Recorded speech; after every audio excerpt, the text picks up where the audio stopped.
আসসালামু আলাইকুম football fans. দর্শক, আপনারা সকলে জানেন চলতি বছরে কিন্তু নেইমার জুনিয়র মাত্র দুটো ম্যাচে মাত্র কয়েক মিনিটের জন্য মাঠে নেমেছিল। ইনজুরির কারণে দীর্ঘ লম্বা সময় পর তিনি মাঠে নেমে কিন্তু আরও একবার ইনজুরি নিয়ে তিনি মাঠ ছেড়েছেন এবং তিনি এখন পরিপূর্ণ ফিট থাকলেও নেইমার জুনিয়রের সামনে কোনো ম্যাচ নেই। কারণ আপনারা সকলেই জানেন জানুয়ারির আগ পর্যন্ত নেইমারকে নতুন করে সাইন না করানো পর্যন্ত কিন্তু নেইমার জুনিয়র আল হিলালের হয়ে আল হিলালের যে সৌদি প্রো লিগের ম্যাচ সেই ম্যাচগুলো কিন্তু তিনি খেলতে পারবেন না। তো সেক্ষেত্রে কিন্তু নেইমার জুনিয়র কিন্তু 2025 সালের আগে মাঠে নামার আর কোনো সম্ভাবনা নেই। আর এক মাস পর নেইমার জুনিয়র হয়তোবা নতুন করে সাইন হবেন আল হিলালের জার্সিতে এবং তারপরে নেইমার জুনিয়র সমস্ত ম্যাচগুলো খেলতে পারবেন। তবে ইতিমধ্যেই কিন্তু নেইমার জুনিয়রেরই একজন সতীর্থ কালিদো কুলিবালি, সেনেগালের এই ফুটবলার, তিনি কিন্তু আসলে নেইমার জুনিয়রকে নিয়ে গণমাধ্যমে একটা কথা বলেছেন।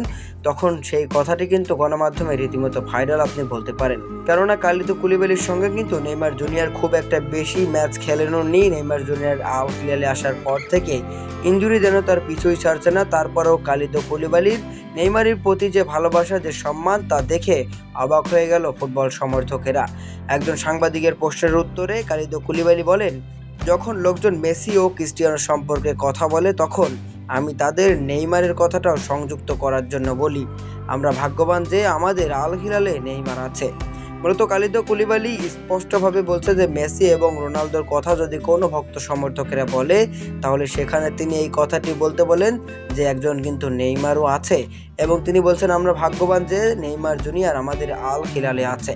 তাহলে বুঝতে পারছেন একজন ফুটবলারকে কি পরিমাণ সম্মান করতে পারে, যেখানে ব্রাজিলিয়ান সুপারস্টারকে এইভাবে সম্মানের আখ্যা দিয়েছেন সেনেগালের এই ফুটবলার। তো দর্শক, বিষয়টি আপনার কাছে কেমন লেগেছে অবশ্যই জানাতে পারেন আমাদের ভিডিওর কমেন্ট বক্সে।